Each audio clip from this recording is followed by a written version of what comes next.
karena Kau begitu mengasihi. Laki perempuan sama perempuan ya, kecuali suami istri. Ya, oke. Sudah siap memuji Tuhan? Ya, kita mau naikkan pujian Tuhanlah kekuatan dan mazmurku.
Tapi kok sepertinya saya lihat dari sini mukanya masih tegar. Semuanya hari ini mau memuji Tuhan. Amin. Ya, sekali lagi. Duitnya habis. Ya? Oh, duitnya habis. Masih pertengahan bulan ya.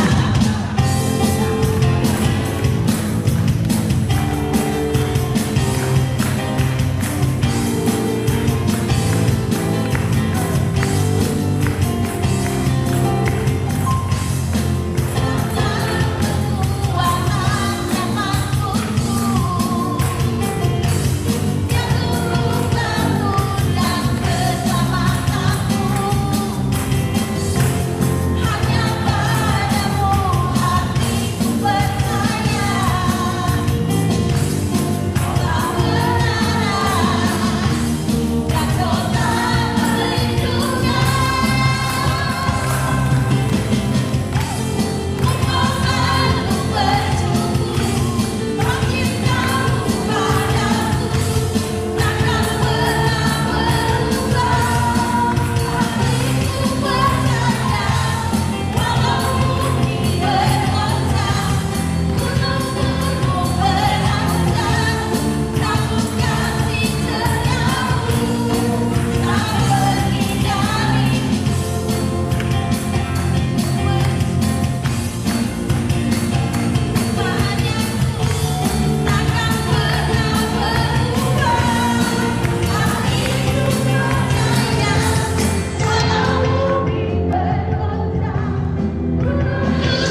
kami dari Tegar Sekina akan berikan persembahan pujian ya. Karena kami guru TK ya, jadi agak-agak beda sedikit ya. Ya, mari teman-teman dari Tegar Sekina. Ya. Oh iya, anggap saja murid TK ya. Oke, mari Bapak Fido, Miss Uli, Miss Becky, siapa lagi? Pak Eko ada nggak? Pak Eko, Pak Basuki, teacher, silakan. Siapa lagi ya? Miss Esther, Miss Esther, Miss Uli, Miss Uli. Miss Uli, Bapak Fido, Bapak Fido, mari Bapak Fido. Pak Eko ada sebelah mana ya Pak Eko? Pak Eko, mari Pak Eko.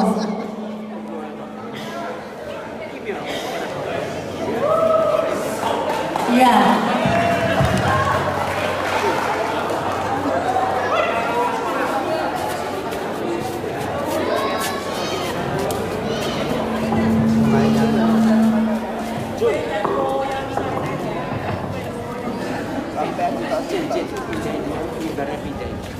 Sampai nyetel.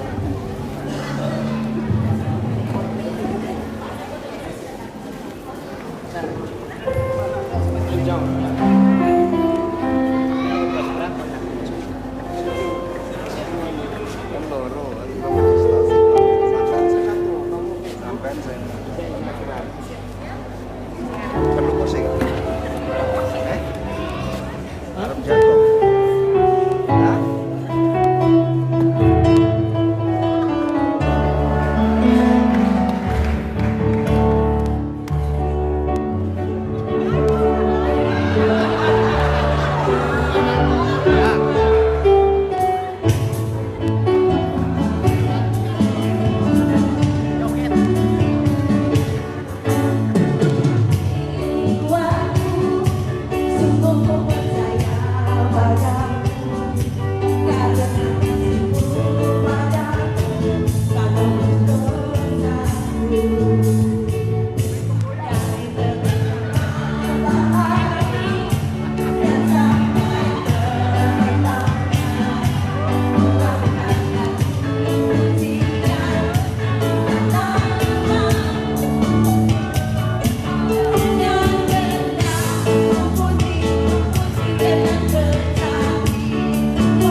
Mari Bapak Ibu yang ingin bersaksi. Aduh, kemeringat.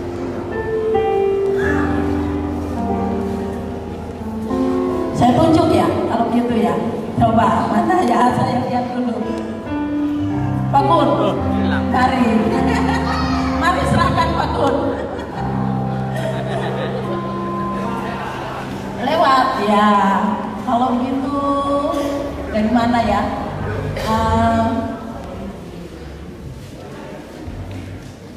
Siapa suaminya Ibu Evi? Pak siapa ya? Pak Juan. Mari silakan bersaksi. Ya. Sudah lewat. Ayo, sudah berapa bulan di sini kira-kira pengalaman dan ayo sama Ibu bisa. Mari Pak. Menyanyi. Mau menyanyi boleh. Atau mau apa ya? Pantun boleh. Tidak ada, kalau tidak ada kita akan mendengarkan firman Tuhan. Sudah puas memuji Tuhan? Sudah puas memuji Tuhan? Wah, sudah puas. Segera kita siapkan hati kita untuk mendengar firman Tuhan. Kita bawa hati kita kepada Tuhan. Kita merindukan Roh Allah yang bersama-sama dengan kita pada malam hari ini. Tuhan menjamah setiap kita pada malam hari ini. Katakan, Roh-Mu yang hidup memenuhiku.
pujian ini.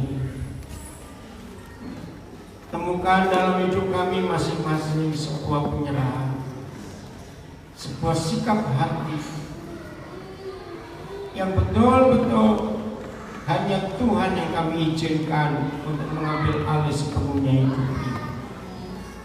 Karena tidak ada yang lain yang bisa kenal kami kecuali Bapa di surga. Terima kasih untuk kesekian kalinya kami boleh bertemu dalam hadirat Tuhan. Dan semua program pelayanan, pendidikan, dan macam-macam lagi Tuhan percayakan buat kami. Kalau kami ada sampai hari ini, itu karena kasih sayang Tuhan buat kami. Karena Tuhan mempercayai kami. Anak-anak kami yang bersama kami tapi sedang main, Tuhan hadir untuk mereka juga. Saudara kami yang mengikuti ibadah kami lewat live streaming, Tuhan juga hadir untuk mereka di mana saja. Mereka bisa melihat dan mendengar ibadah kami ini. Tuhan hadir. Biarlah apa yang Tuhan inginkan atas kami terjadi dengan sempurna dalam hidup ini. Dalam nama Tuhan Yesus, kami siap untuk mengerti isi hati-Mu. Haleluya. Amin. Puji Tuhan. Tepuk tangan buat guru-guru TK Sekina. Luar biasa ini, hebat sekali. Siapa punya ide buat pujian begini? Idenya siapa ini? Halo, tim pelayanan, hebat kalian. Ya, baik. Siap belajar firman Tuhan? Siap belajar firman Tuhan? Siap. Oke. Pujian yang baru kita naikkan sebagai doa untuk hidup kita masing-masing. Nah, ini gak sekedar doa, tetapi sebuah konsep hidup, sebuah fakta. Mari kita buka Yeremia 29 ayat 11. Yeremia 29 ayat 11. Nah, setelah sekian lama, saudara, kalau saya ngajarin Nabi ini sulit untuk live streaming karena jaringan. Ternyata baru berapa kali ini bisa jadian di rumah, bisa ngikuti kami sedang di Nabire di Papua. Sejak kasus 23 September lalu yang di Wamena hanya menanyakan keadaan kita. Kami di Nabire aman, yang Wamena yang sedang kacau. Kita tetap berdoa supaya gereja Tuhan di sana mampu menjadi jawaban. Baik, kita baca sama-sama Yeremia 29 ayat 11. 1, 2, 3. Sebab aku ini mengetahui rancangan-rancangan apa yang ada padaku mengenai kamu. Demikianlah firman Yahweh, yaitu rancangan damai sejahtera dan bukan rancangan kecelakaan, untuk memberikan kepadamu hari depan yang penuh harapan. Nah, suatu saat, saudara, Tuhan ngajar saya ayat ini, tiba-tiba muncul di pikiran ini. Coba dengar. Seandainya Alkitab ini isinya cuma satu ayat ini saja, nggak ada yang lain, saudara. Percaya nggak bahwa ini sangat cukup buat hidup kita? Betul? Rancangan itu luar biasa. Tuhan yang paling tahu apa yang terbaik buat hidup kita. Nggak ada yang lain.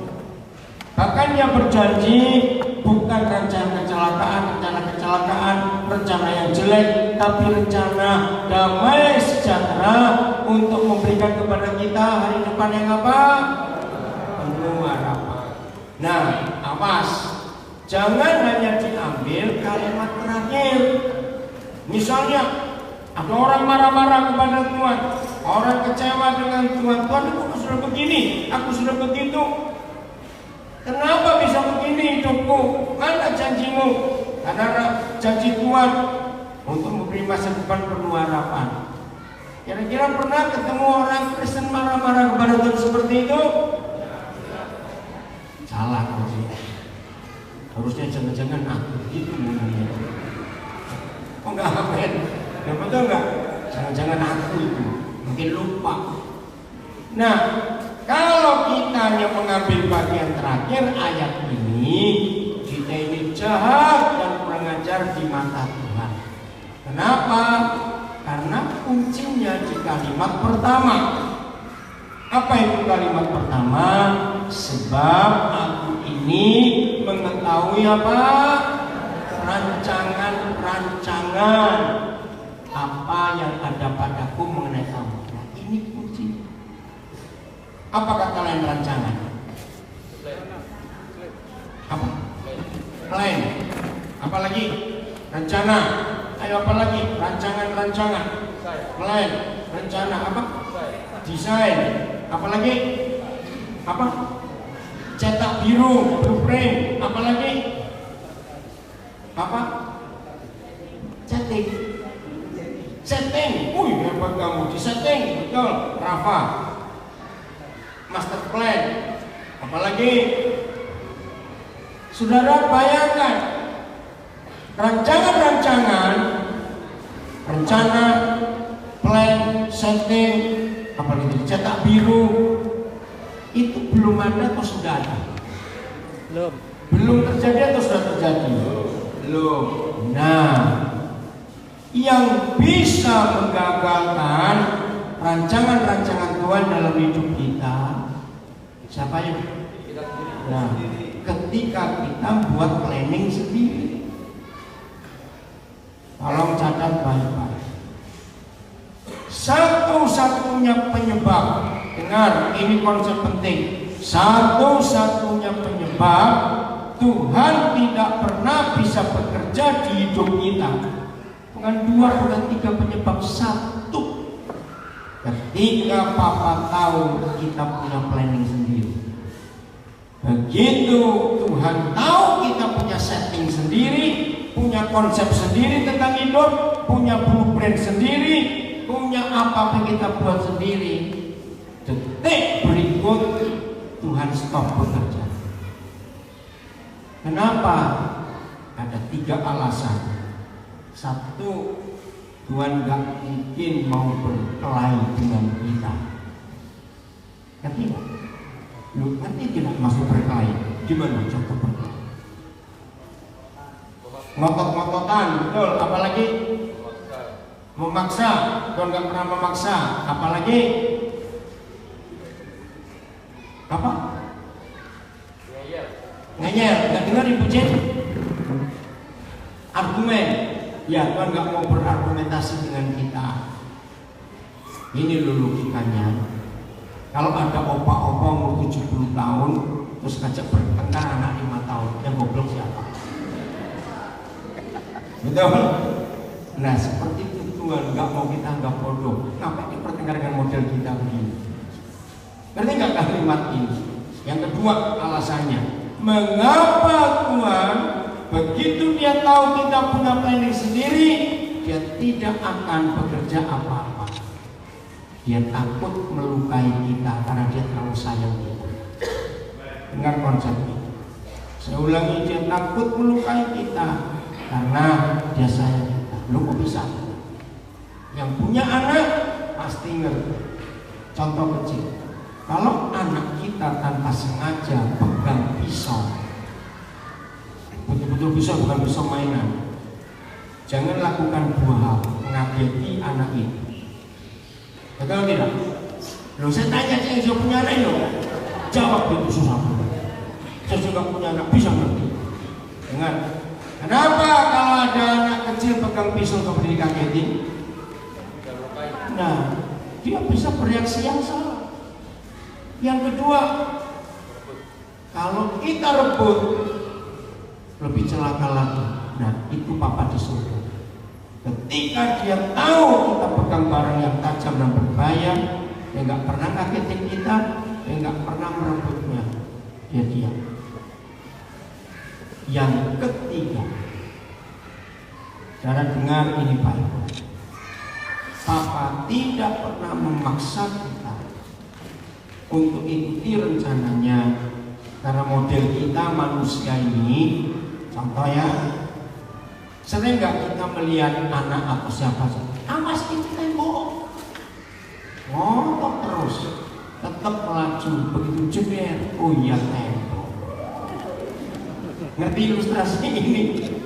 Sering nggak kita ngalamin seperti itu? Jadi Papa di surga itu salah satu cara dia ngajak, ya dia terpaksa membiarkan kita sampai kita baru tahu, oh iya.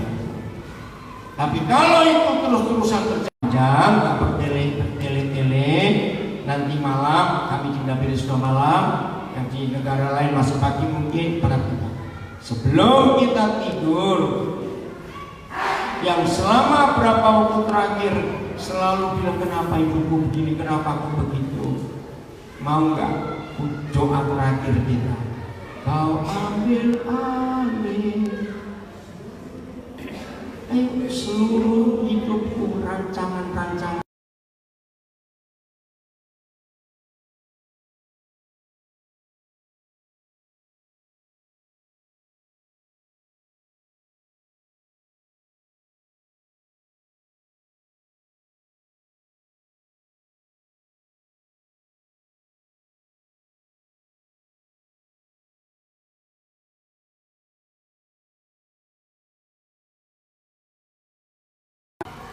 Maka dia sering bertanya, kenapa?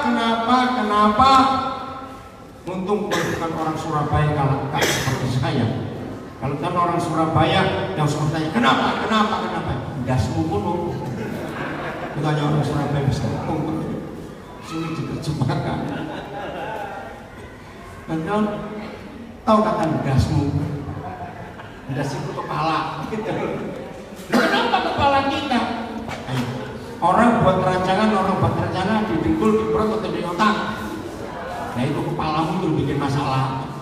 Ngerti kalimat itu? Jadi banyak kali hidup ini nggak bisa diapa-apain. Saya suka membedakan kalimat ini. Hidup ini nggak bisa diapa-apain. Bedanya dengan hidup ini nggak ngapa-ngapain. Beda tidak? Ini bukan bahasa Indonesia yang benar, tapi ini istilah dalam kehidupan. Hari ini Presiden membuat perpu, buat peraturan bahwa semua pidato pejabat harus pakai bahasa Indonesia yang baku. Jadi nggak boleh diselipin bahasa Inggris, bahasa apa saja. Hari ini perpunya kuat dari Presiden. Nah, jadi bukan hidup ini nggak bisa ngapa-ngapain, tapi hidup ini nggak bisa diapa-apain. Ayo cerna dulu bedanya gimana? Ngerti nggak? Ayo cepet pikir. Kalau nggak bisa diapa-apain, nggak punya keinginan, terus kalau apa ayo? Nah yang lain. Ya, kalau kita berkata nggak bisa ngapa-ngapain, kita ini pendusta besar. Kalau nggak kalimat itu. Kalau saudara dan saya berkata hidup ini nggak bisa ngapa-ngapain, salah besar. Kira-kira salahnya? Ayo mikir. Kira-kira salahnya di mana? Kok kata kalimat hidup ini nggak bisa ngapa-ngapain? Itu salah besar sebenarnya. Malas tahu bukan. Nggak menghargai Tuhan bukan. Saya percepat. Justru saudara dan saya adalah makhluk yang paling kurang ajar, suka bikin apa-apa maunya sendiri. Jawab iya atau tidak? Maka itu sangat salah kalau kita berkata aku nggak bisa ngapa-ngapain. Kembali dasmu ngomong. Justru kita ini sering buat apa-apa sendiri. Jawab iya atau tidak? Itu sudah kita lakukan sejak kita masih kecil. Betul? Sifat memberontak itu ada di hidup kita sejak kita masih kecil. Jadi saudara dan saya adalah manusia yang paling suka bikin apa-apa. Amin kan cepat diam saja. Nggak ada suara. Betul saya lagi. Ternyata kita ini manusia yang paling pintar bikin apa-apa. Betul? Maka itu ketika Tuhan tahu kita banyak apa-apanya, maka Dia nggak bisa apa-apa terhadap kita. Maka itu saya katakan justru buat Tuhan Dia itu ngomong kepada kita. Kalau saya terjemahkan bebas ayat ini dengan kalimat pendek. justru aku ini nggak bisa apa-apain kamu. Betul kalimatnya? Kenapa Tuhan nggak bisa ngapa-ngapain kita? Ayo, ya karena kita maunya sendiri. Renungkan ini, saudara, renungkan. Jadi siapa saja yang masih mengeluh sampai hari ini, kenapa masa depanku berantakan? Jawabannya, tidak semua begitu. Apa jawabannya? Nah itu, karena di kepala kita masih banyak rencana sendiri. Kita kejar. Mengapa hanya Papa di surga? Ini penting.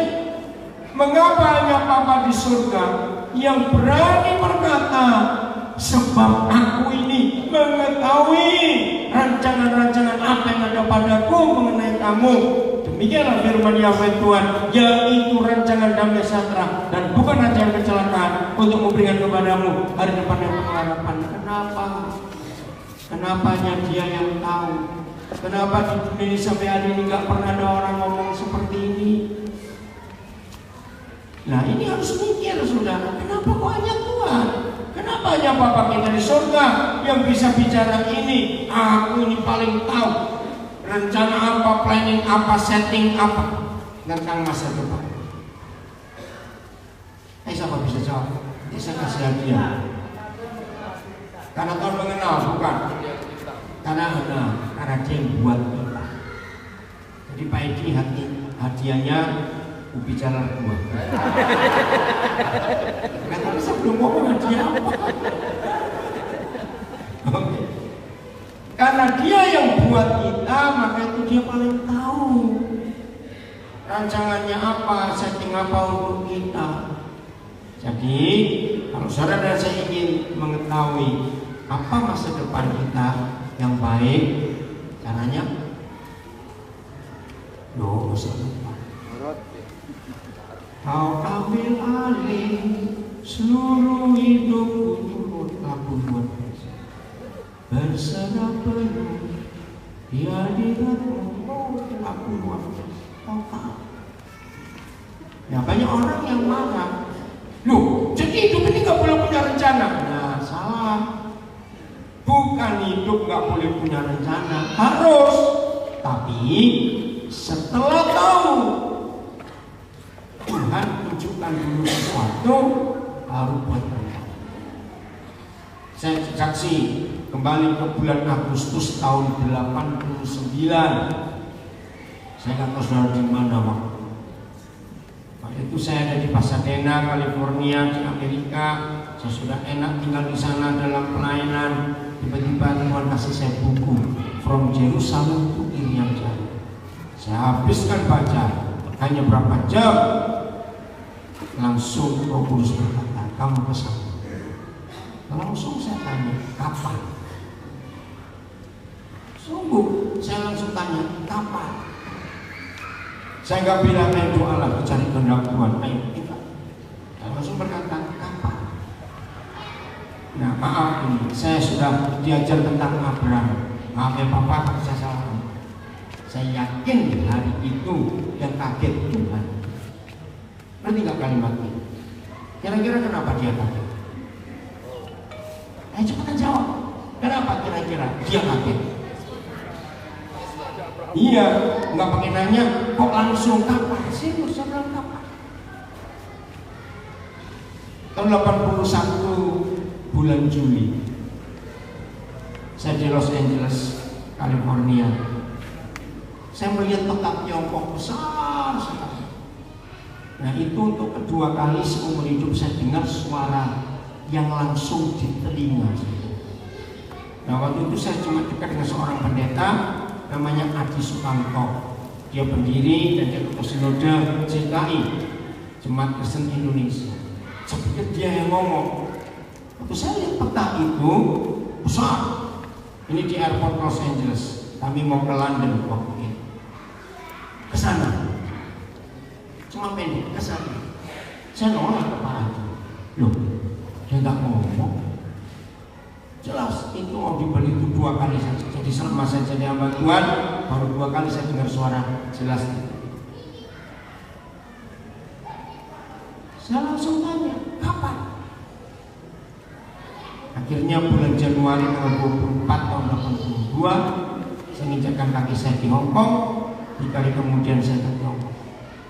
Masih susah waktu itu. Itu musim dingin. Nah, zaman itu komunis masih kuat. Saya dari kota Kanton ke kota Guangzhou itu jangan naik mobil, naik bis, nggak pakai jendela. Terus tujuannya papan 23 jam. Musim dingin, nggak bisa ditutup jendelanya. Aduh, maaf saya masuk angin, muntah-muntah di situ. Saya sendirian. Saya cuma modal pimpinan Tuhan, saya mesti kemana. Nah, selama saya di Tiongkok itu konsep pelayanan saya diubah habis-habisan politik. Bahkan waktu saya mau pulang kembali ke Indonesia, saya berdoa, Tuhan, kalau saya punya uang, semua ajak banyak pendeta untuk belajar.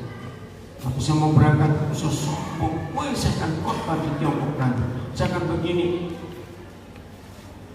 ngomong aja nggak bisa khotbah. Saudara, ternyata sekian minggu saya di sana, saya tidak bisa khotbah 1 kali.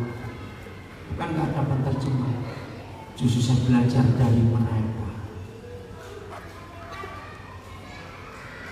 Sepanjang hari, hampir tiap hari saya cuma nangis kagum melihat mereka. Itu luar biasa. Saya belum pernah seumur hidup, waktu kecil saya cukup menderita, tapi di Tiongkok lebih menderita. Aduh, penderitaan mereka. Saya belum pernah melihat ada negara begitu banyak orang gila.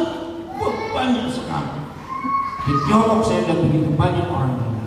Tapi gilanya bukan gila marah, gila diam. Duduk, kalau nggak ada yang berdiri ya sampai besok pun tetap berdiri.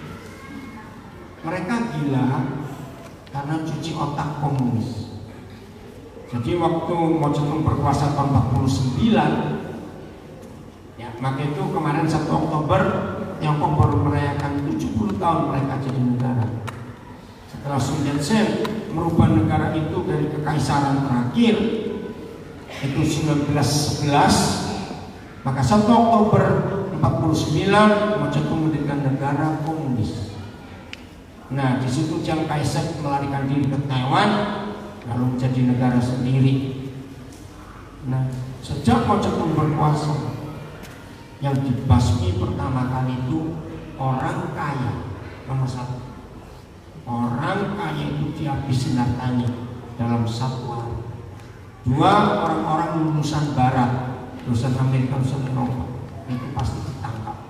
Nah, yang gila pertama orang kaya, karena bayangkan dalam 1 hari tiba-tiba miskin. Semua hak milik tidak ada lagi. Mobil, rumah, tanah, semua pabrik itu milik negara dalam 1 hari. Terus yang lulusan Amerika, lulusan Eropa ditangkap, dicuci otak. Saya belum pernah melihat ada sistem cuci otak sehebat Tiongkok waktu itu. Apa hasilnya? Sampai orang itu bisa dibuat lupa namanya sendiri. Itu saya mikir, bagaimana cara cuci otak? Jadi dia itu lupa dia itu siapa. Nama nggak tahu, dia itu laki atau perempuan nggak mikir, soal menikah atau belum nggak tahu. Rasa lapar pun dihapus oleh komunis itu, kejamnya. Jadi berapa kali saya kunjungan ke rumah orang, saya lihat orang duduk di dalam kencing berak, saya diam aja. Dia sudah nggak tahu lagi. Itu keadaannya. Tapi anak-anak Tuhan menjadi saksi yang luar biasa. Beda yang murid Yesus dari wajahnya itu langsung ketawa. Jadi waktu itu kalau kita jalan kemana saja, nggak usah bilang ini pasti Kristen. Ini wajahnya itu orang tahu.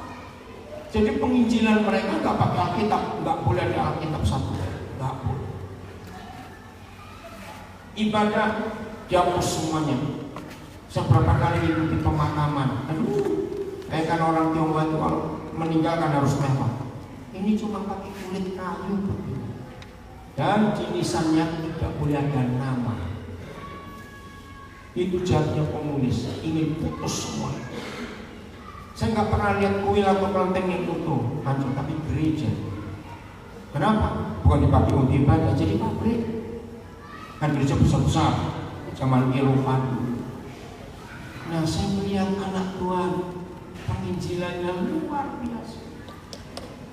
Saya nggak pernah ketemu seorang pun pendeta, karena semua pendeta ditangkap. Saya cuma ketemu istrinya, anak-anaknya. Jawaban mereka cuma satu, mungkin sudah mati. Cuma katanya, gimana nggak tahu? Mungkin sudah mati. Harapan mereka, suami mereka lebih cepat mati karena penyiksaannya sadis. Mereka nggak tahu bagaimana penderitaan suaminya kalau masih itu. Kalau saya dengar nama Watchmeni, tahun 74 lidahnya dipotong setelah di penjara, sebab dia menginjil terus. Akhirnya ada cara lain, potong, nggak bisa ngomong, nulis di penjara. Saudara, itulah jahatnya komunis. Nah, saya hidup dengan mereka, mau khotbah apa karena mereka luar biasa imannya. Nah, saya dengar suara itu, saya langsung berkata, kapan? Saya lihat hidup mereka, kalau mereka ibadah itu nggak ada jamnya, nggak tahu tempatnya pun nggak tahu ada di mana. Maka itu suatu saat ini pertama kali, lalu pemimpinnya ini penerjemah saya itu orang Bandung dari Jalan Braga. Ya, dia pindah ke sana bersama orang tuanya. Nanti saya tanya, namanya Yoseswi, ini ada kebaktian, diberitahu. Di mana? Belum tahu. Loh. Terus jam berapa? Belum tahu. Bingung nggak? Tapi ada berita, kita nanti ada ibadah. Nah, saya mau tanya lagi, yang bodoh saya tuh nggak tahu ditanya. Akhirnya saya diam. Ngomong-ngomong waktu itu saya ingat ada 8 orang kami lagi duduk. Ayo berangkat. Loh, nggak ada orang lain masuk kok berangkat. Ya, saya mau tanya lagi, mikir juga nggak tahu ditanya. Ya udah kami ikut. Akhirnya sampai di sebuah taman, ada bangku panjang, ada 3-4 orang sudah kumpul. Saya ikut aja.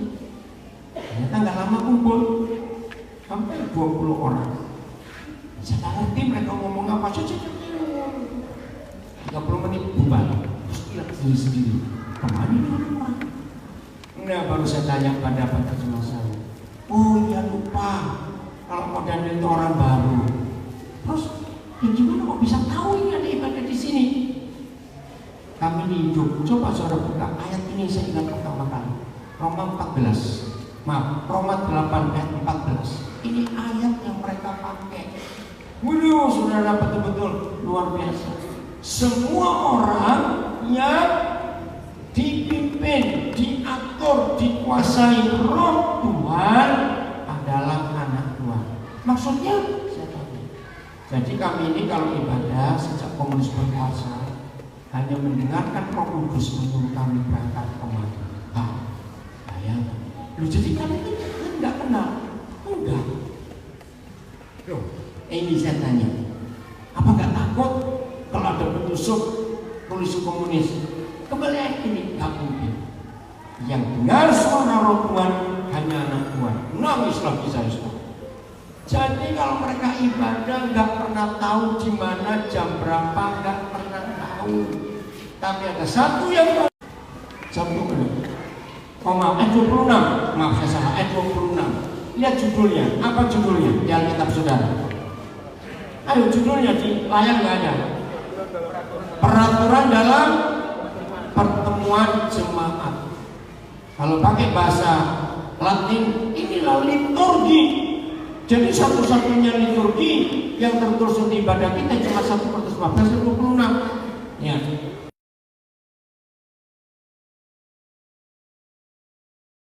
Hendaklah berapa orang? Tiap orang mempersembahkan sesuatu. Satu, yang seorang mazmur. 2, yang lain pengajaran. Atau yang ketiga, pernyataan Tuhan. Atau keempat, karunia bahasa roh. Atau kelima, karunia untuk penafsiran bahasa roh. tapi semuanya harus berguna untuk membangun.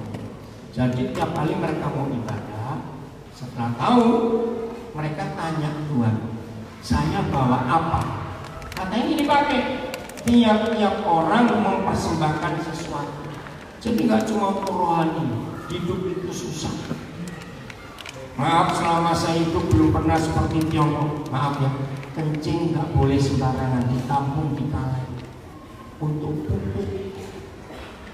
Maaf, ada bank, bukan duit, tapi bank kotoran orang. Itu untuk pupuk. Pertama saya lihat wortel, apa itu lobak, sayur, kol, sayur seladu, gemuk-gemuk saja. Ini dari kotoran orang semua. Pupuknya.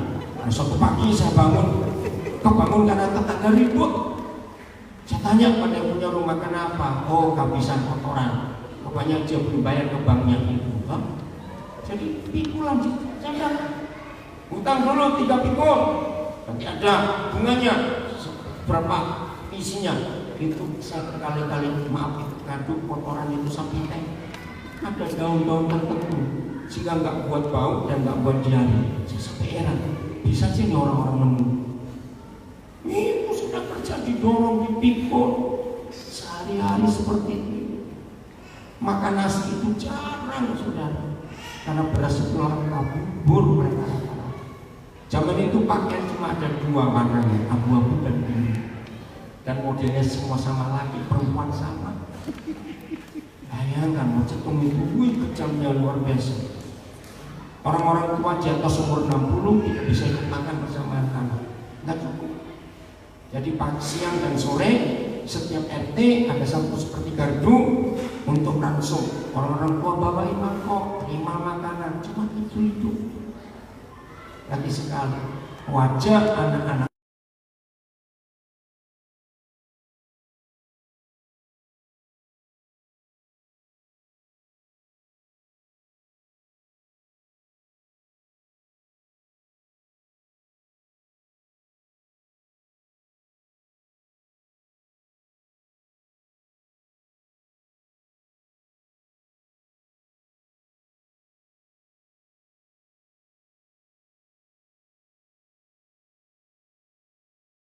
milih mau ngambil yang mana? Saya bayangkan, tapi iman anak Tuhan. Jadi saya belajar di sana. Jadi satu kali ada yang bawa minyak gosok, bawa sandal, bawa selimut, bawa makanan apa. Saya perhatikan kenapa. Nah, sampai tempat kumpul baru mereka bilang, aku bawa ini sama Pak. Saudara, satu kali baru minyak gosok, ini saya bingung, ngapain minyak gosok? Begitu sampai di tempat ibadah, ada bilang, aduh anakku tadi bagi ketangkap karena doakan orang. Jadi kebukin juga enggak yang bawa minyak gosok. Saya nangis sampai di situ, cuma minyak gosok aja kurut. Masing-masing orang bawa sesuatu. Kalau mereka kumpul, pegang kanan atau pegang pundak, itu mereka saling mendoakan, saling menguatkan. Gak boleh lebih 30 menit, tidak boleh. Karena kalau ada polisi lewat, tentara komunis lewat, 30 menit orang masih langsung tangkap, gak usah disiksa. Kamu sedang makar pada pemerintah. Ayo kamu sedang rapat untuk buat kekacauan. Jadi gak ada suara. Seru itu kalau kebaktian di rumah. Besar, orang sana besar. Nah, ratusan orang bisa datang.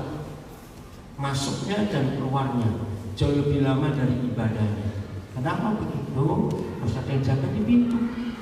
Kalau dengar suara sepatu tentara, orang nggak boleh keluar. Jadi untuk masuk pun nggak berurut gitu. 2 orang tunggu sepi, masuk lagi. Bisa bayangkan. Nah, kalau ibadah saya belum pernah selama hidup melihat orang memuji Tuhan seperti Tiongkok zaman ini. Semangat, saudara. Saya nggak ngerti bahasanya, tapi saya bisa kenal isinya. Kok aneh? Karena mimik wajahnya memberitahu Tuhan. Tepuk tangannya semangat, tapi ini yang baca nangis. Tangan nggak boleh ketemu, mulut nggak boleh ada suara. Ekspresinya di wajah mereka ini lagu apa? Bayangkan, saya tanya sejak kapan 49. Ayo, bagaimana iman saya nggak berubah? Karena Dia menciptakan kita. Tapi kita buka ini. Satu lagi, Mazmur 139 ayat 1 sampai 3. Berapa kali saya ketemu psikolog-psikolog untuk bahas masalah kebenaran ini. Saya bilang ayat ini tulisan, mereka kagum. Di dunia ini nggak ada buku yang pernah menuliskan sedetail ini, serinci ini tentang kita. Untuk pemimpin Tuhan, Mazmur Daud, Yahweh, Engkau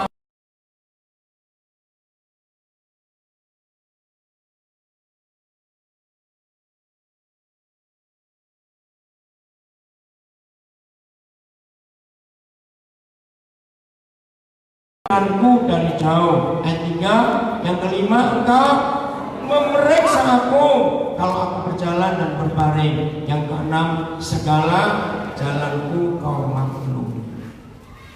Saudara, semua orang yang kena gangguan jiwa, semua itu pasti karena orang itu nggak tahu siapa dirinya. Pernah nggak saudara ngalami ini? Dulu saya pernah, sekarang aku bingung, aku bingung, nggak tahu aku mau ngapain, aku kenapa? Karena dulu ngomong seperti itu. Nah itu mulai ada gangguan jiwa. Jangan terus berani-ani, bisa patah.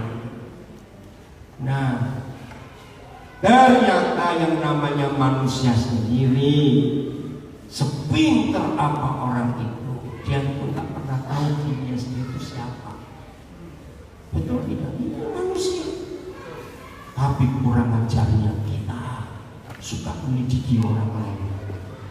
Aku, ya atau tidak? Suka ngurusin orang lain, suka cari tahu orang lain. Bertobat. Nah, inilah Papa di surga. Coba keluarkan 6 hal. Saya nggak hafal. 1 apa tadi? Mengerti ya. Coba ambil ini semua ya. 1 menyelidiki, 2 mengenal,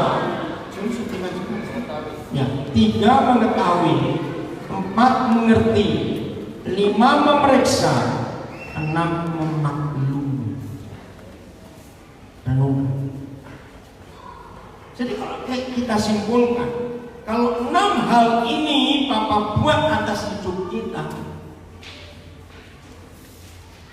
kesimpulannya Alkitab penulis, tidak ada satupun Tuhan di dunia ini. Ingat, ada banyak Tuhan di dunia, hanya Papa di surga yang sudah menghitung berapa jumlah rambut di kepala kita. Awas kamu bilang dia nganggur hitung rambut. Loh, kok nggak ada yang tahu? Ada nggak alat yang bisa ngitung rambut? Kira-kira ada rambut yang beli nggak? Cepat jawab, saya tanya. Kalau sampai hanya Tuhan kita yang berkata jumlah rambut di kepala aja tahu. Maaf ya, jangan ada yang tersinggung, saya cuma punya. Pertama kali saya tiba di Papua, saya ingat kata rambut ini. Ayo, mana lebih mudah hitung rambut kita atau hitung rambut anak Papua? Ngerti nggak kalimat ini? Loh, ngerti nggak? Tapi Tuhan tahu jumlah semua. Sampai dia berkata, 1 aja ukur bumi aku tahu. Wih, keren begini. Ini yang luar biasa. Maka itu bodoh sekali kalau kita hidup menjauh dari Tuhan. Tapi orang bodoh juga banyak. Ngerti gak maksud saya kalimat ini? Itu sudah tahu nggak bisa apa-apa. Saudara, ayo kita belajar. Tidak ada pribadi yang bisa mengerti, mengenal, mengetahui, menyelidiki, apalagi memeriksa, memaklumi. Apa semua itu kok yang lain? Yang cari sesuatu hanya Papa. Maka itu kalau kita berdoa, sebenarnya ini banyak gereja nggak suka kalau saya ngajar tentang doa ini. Karena begini loh maksudnya, coba dengar baik. Siapa yang percaya kalau hidup kita ini benar di hadapan Tuhan, hati kita ini ini bersih lurus di hadapan-Nya. Kalau semua kita lakukan seperti yang Dia mau, benar lah. Nggak usah berdoa, Dia tahu yang kita mau. Yang belakang jawab. Nah, ayo kita balik. Jadi, kalau banyak orang berdoanya panjang-panjang, itu artinya, ya itu dia hidupnya nggak benar. Loh, kok nggak amen sih? Ini banyak gereja nggak suka. Loh, betul tidak? Masalahnya begini loh.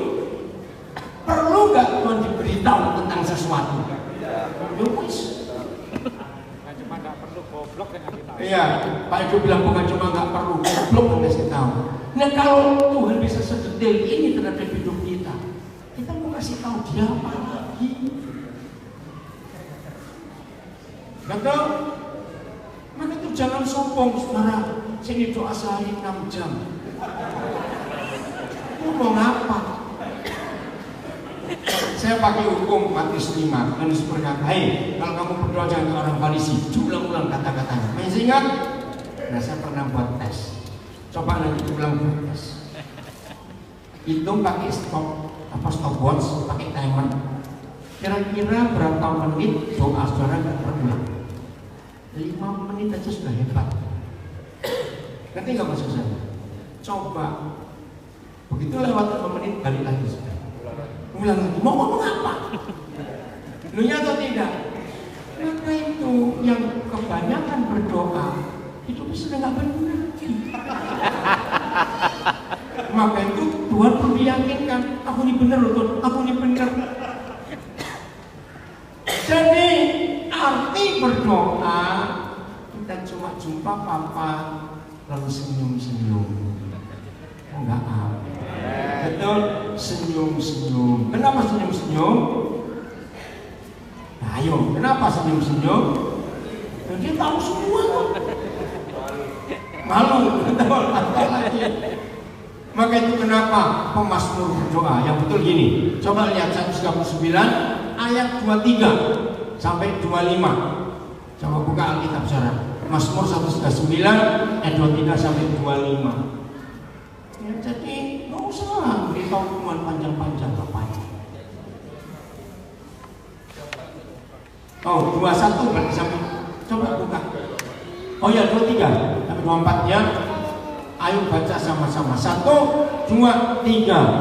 Selidikilah aku ya Tuhan, dan kenalah hatiku. Ujilah aku dan kenalah pikiran-pikiranku. Terus lihatlah apakah jalanku serong, dan tutuplah aku di jalan Allah. Nah, jadi ini kebodohan kita. Kita itu nggak pernah kenal diri kita sendiri. Betul? Maka itu kita berdoa selidiki. Tunjukkan ada yang miring nggak hidupku ini. Nah, doa seperti ini yang Tuhan senang sekali. Kita jujur di dalam 99,99% masalah suami istri di bagian itu. Saya ulangi, 99,99% masalah suami istri di bagian ini, yaitu belum kenal pasangannya. Betul? Karena belum kenal, maka muncul 3 hal. 1, asumsi. Betul enggak? 2, mulai nuduh. 3, yaitu menuduh curiga. 3, langsung menyalahkan. Nah, kalau yang sebelah nggak buat apa-apa, dicurigai, dituduh, disalahkan, jadi apa? Dia marah. Jadi karena kita nggak kenal pasangan kita, maka itu ribut terus. Ayo yang suka ribut bertobat. Kalau perlu kita kunci di kamar sebulan, kunci kita bawa, kirim makanan aja, berdua di sebelah. Sudah kenal betul-betul. Ini hebatnya Bapak di surga. Jadi yang Tuhan mau kita mengenali diri kita, Dia yang menunjukkan siapa kita sesungguhnya. Amin. Saya masih ingat satu kali di kelas sekolah minggu, tapi kelas saya agak besar, kelas 6 SD sampai SMP. Saya lagi ngajar Lukas 7 tentang bagaimana ada Simon orang Farisi mengundang Yesus makan. Terus saya diskusi tentang Simon ini ngomong dalam hati ditulis. Kalau dia tahu perempuan ini orang apa, nggak mungkin dia mau dijamah dan dipegang kakinya macam-macam. Nah, Tuhan Yesus dengar nggak kalau ditulis ngomong dalam hati? Enggak dengar, sebagai manusia loh. Tapi kenapa dia tahu? Itu ada satu anak. Mana bisa tahu? Coba Om jelaskan gini. Saya langsung minta hikmat, Tuhan bisa hikmat supaya anak ini langsung. Maka itu saudara, kalau saudara belum pernah jadi guru sekolah minggu, coba. Keren. Salah satu yang saya paling suka kalau saya ngajar anak-anak, pertanyaannya berat, tapi jawabannya sepele. Wajah mereka itu menyenangkan kalau. Bisa bayangkan nggak? Wajah anak yang, itu loh cepat ngerti maksud saya. Nah, nggak pernah kumpulan anak nggak. Wajah anak-anak yang diberitahu terus itu ngerti, itu gemes wajahnya. Itu saya suka sekali lihat wajahnya. Nah, hikmatnya langsung begini loh nanti.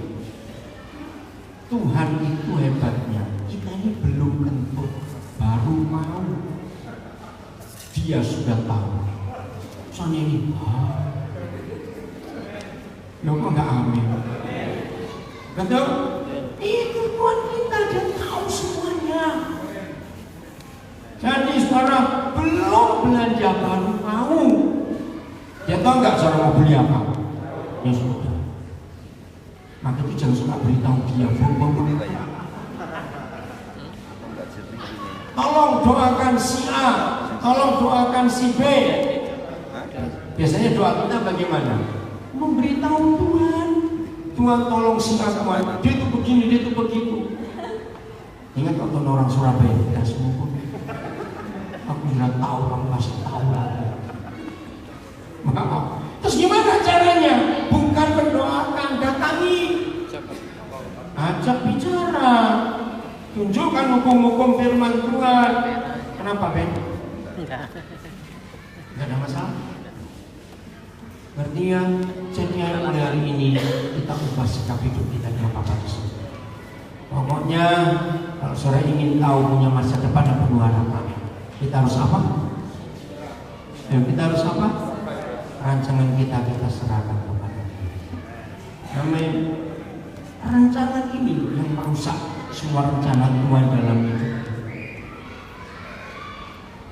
Tadi ada yang cerita ke saya tentang keluarganya. Dulu sebelum kami menikah sudah banyak mengingatkan jangan. Ya udah selesai terjadi, tapi tetap otoritas seragam. Maka itu semua kita mulai hari ini ayo kita hidup dalam kebenaran. Indah nggak kalau kita mau percaya pada rancangan Tuhan? Betul? Nah kita doa dengan refrennya lagu ini. Lihat dulu itu ya. Ayo musik mana? Ayo. Jangan biarin dulu juga. Udah. Ayo mana artis-artisnya tadi? Woi, artis cepat maju. Ayo ketua artis kenal dia masuk sini. Ayo cepat mana tadi video apa saya nyanyi dulu? Apa? Apa? Biduan artis aja loh. Oh buka